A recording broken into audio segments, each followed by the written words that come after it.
Yang pertama, bagaimana caranya rekan sales sekalian?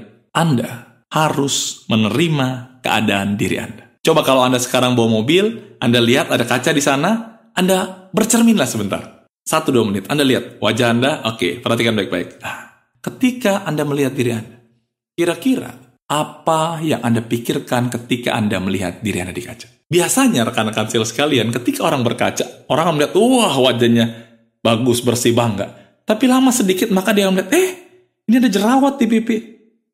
Dia melihat begitu banyak kekurangannya. Nah, rekan-rekan sales sekalian, banyak kali ketika orang melihat dirinya, mereka lebih banyak melihat kekurangan yang dipunyainya dibandingkan kelebihan. Satu hal yang harus Anda camkan baik-baik, Anda jangan hanya melihat kekurangan yang Anda miliki, tapi lihatlah kelebihan yang Anda punya. Saya akan menceritakan sebuah ilustrasi. Waktu kita kecil, kita sering mendengar bahwa orang tua kita bercerita bahwa kura-kura balap lari dengan kelinci. Sering dengar ya?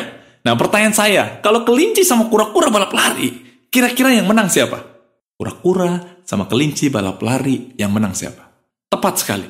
Yang menang pasti 100% adalah kelinci. Kenapa? Karena kalau balap lari, kelinci jauh lebih kencang. Pasti dia menang. Tetapi saya mau siarkan rekan-rekan sales sekalian, bahwa kura-kura pun bisa menang. Bagaimana caranya? 100% saya jamin, kura-kura bisa menang balap lari dengan kelinci. Asalkan balap larinya di air. Tepat sekali, di air.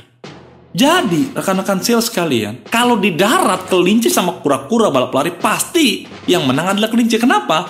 Karena memang kelinci diciptakan untuk berjalan di darat. Sedangkan kura-kura diciptakan Tuhan untuk berjalan di mana? Di air dan di darat. Dan bahkan lebih bagus, lebih kencang kalau berjalan di air. Berandai-andai gitu ya, kura-kura berbicara kepada Tuhan begini. Tuhan, saya komplain. Kenapa kamu komplain kura-kura? Kata Tuhan sebetulnya. Kenapa tangan saya pendek Tuhan? Kenapa tangan saya pendek? Nah, saya tanya, kalau Anda jadi Tuhan, ketika kura-kura komplain, kenapa tangan saya pendek? Apa yang Anda katakan? Sekarang coba pikir kura-kura. Emang saya ciptain kamu untuk jalan di mana? Di darat atau di air? Di air Tuhan. Memang efek kalau jalan di air tangannya pendek atau tangannya panjang? Nggak efek bukan? Ya ini poin pentingnya. Rekan-rekan sales sekalian, sering kali kita komplain kepada Tuhan, kenapa saya lahir orang miskin Tuhan? Kenapa saya nggak bisa ini Tuhan? Kenapa saya ini? Kenapa? Dan semuanya kenapa itu adalah kekurangan diri kita. Tidak ada manusia yang sempurna. Setiap manusia punya kekurangan. Tetapi selain kekurangan, kita punya kelebihan. That's the point. Untuk bisa berhasil, lihatlah kelebihan Anda. Janganlah hanya melihat kelemahan Anda. Nah, sekarang saya akan menceritakan kisah nyata dari seseorang yang secara fisik lebih banyak kekurangannya yang dimiliki dibandingkan dengan kelebihannya. Anak ini lahir di Australia 4 Desember 1982 tanpa tangan dan kaki. Coba bayangkan sebentar kalau ada seorang bayi lahir tidak punya tangan, tidak punya kaki. Kira-kira bagaimana masa depan anak ini? Tidak usah pikir jauh-jauh, mungkin bayangkan saja kalau kita tiba-tiba sekarang tidak bisa berjalan.